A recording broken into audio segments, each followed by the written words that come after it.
Plaster of Paris के बारे में पढ़ते हैं। Plaster of Paris class 10 science है। प्लास्टर ऑफ पेरिस इसका सूत्र होता है CaSO4 इंटू हाफ H2O, लेकिन इसको हाफ H2O नहीं लिखते हैं, या इसको 2CaSO4 इंटू H2O तो इस प्रकार लिखते हैं। कुछ बुकों में इसको इस प्रकार लिखते हैं।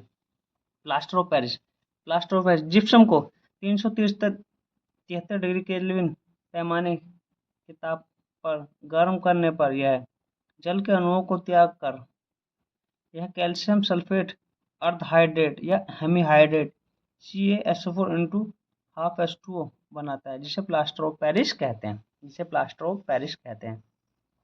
इसका अनुसूत्र देखते हैं। अनुसूत्र CaSO4 into half H2O plus 1/12H2O, या कुछ किताबों में इसे CaSO4 इंटू CaSO4 की होल ट्राई इंटू H2O लिखा होता है, क्योंकि जल का कभी भी आधा अणु नहीं होता है। जल का कभी भी आधा अणु नहीं होता है। विधि, जिप्सम को गर्म करने पर प्लास्टर ऑफ पेरिस बनता है। जब जिप्सम को हम गर्म करते हैं तो जो गर्म करने पर प्लास्टर ऑफ पेरिस बनता है। तो ब्रैकेट बनता है CaSO4 इंटू 2H2O। जब इसको गर्म करते हैं तो CaSO4 के whole twice into H2O plus 3H2O। Plaster of Paris जल से क्रिया कराने पर ऊष्मा उत्पन्न होती है। तो प्लास्टर ऑफ पेरिस की जल से क्रिया कराने पर ऊष्मा उत्पन्न होती है।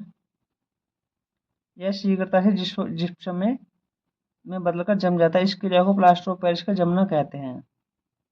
प्लास्टर ऑफ पेरिस का जमना कहते हैं।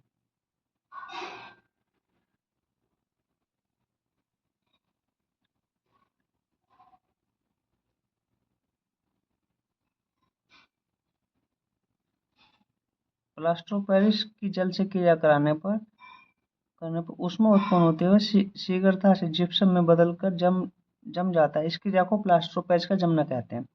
CaSO4 into H2O plus 3H2O जो क्रिया कराता जल से, तो ब्रैकेट में CaSO4 इंटू 2H2O ये जिप्सम होता है। जिप्सम, ठीक है।